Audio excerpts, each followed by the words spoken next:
तुलसी महारानी नमो नमः, हरि की पटरानी नमो नमः। धन तुलसी पूर्ण तप की नो, शालिग्राम बनी पटरानी।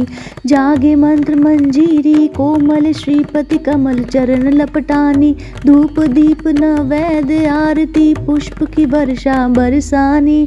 56 भोग 3600 व्यंजन, बिन तुलसी हरि एक न मानी। सभी सखी मैंने तेरो, यश गावे भक्ति दान दीजे महारानी।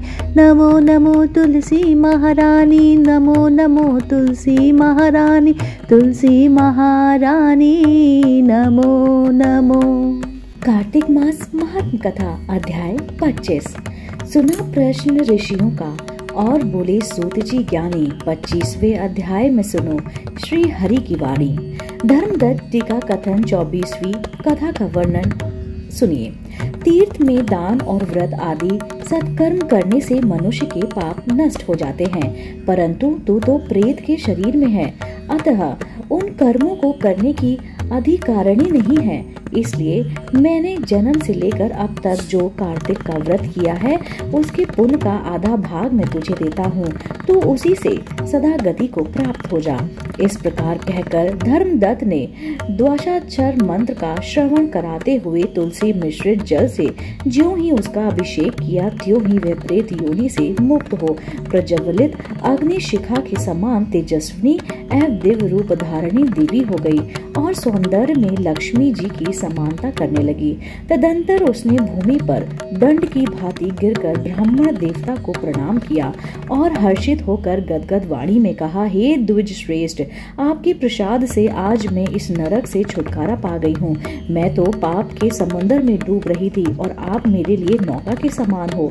इस प्रकार ब्राह्मण से कह रही थी कि आकाश से एक दिव्य विमान उतरा और वह अत्यंत प्रकाशमान एवं विष्णु रूपधारी पदार्थों से युक्त था। विमान के द्वार पर खड़े हुए पुण्यशील और सुशील ने उस देवी को उठाकर श्रेष्ठ विमान पर चढ़ा लिया। तब धर्मदत्त ने बड़े आश्चर्य के साथ उस विमान को देखा और विष्णु रूपी धारी पार्षदों को देखकर उनको प्रणाम किया। पुण्यशील और सुशील ने प्रणाम करने वाले ब्राह्मण को उठाया और उनकी सराहना करते हुए कहा, हे द्विज श्रेष्ठ, तुम्हें साधुवाद है क्योंकि तुम सदैव भगवान विष्णु के भजन में तत्पर रहते हो, दीनों पर दया करते हो, सर्वज्ञ हो तथा भगवान विष्णु के व्रत का पालन करते हो।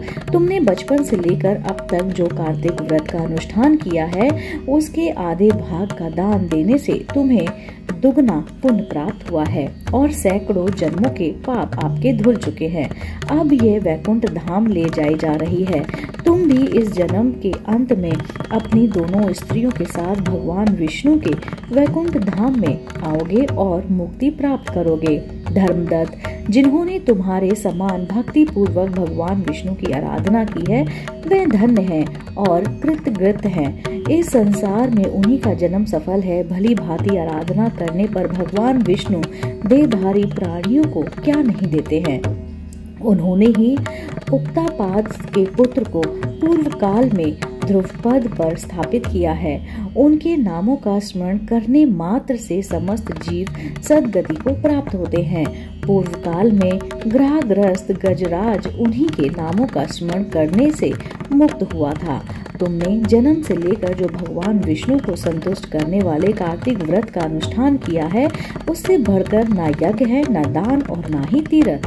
प्रवर, तुम धन्य हो क्योंकि तुमने जगदगुरु भगवान विष्णु को प्रसन्न करने वाला कार्तिक व्रत किया है। इसके आधे भाग के फल को पाकर यह स्त्री हमारे साथ भगवान लोक जा रही है। इसी के साथ कार्तिक मास महात्म कथा अध्याय 25वां यहीं पर समाप्त होता है। इसका अगला भाग सुनने के लिए आप मेरे चैनल आध्यात्मिक कहानी से जुड़े रहिए। दोस्तों, अगला भाग देखने के लिए आप इस चैनल को सब्सक्राइब कीजिए और जितना हो सके मेरे चैनल को लाइक कीजिए और शेयर कीजिए। ये बेल आइकन दबाना बिल्कुल ना भूलिए, जिससे मेरे द्वारा अपलोड की गई वीडियो आप तक सबसे पहले पहुंचे। आप देख रहे थे आपका अपना पसंदीदा यूट्यूब चैनल आध्यात्मिक कहानियाँ।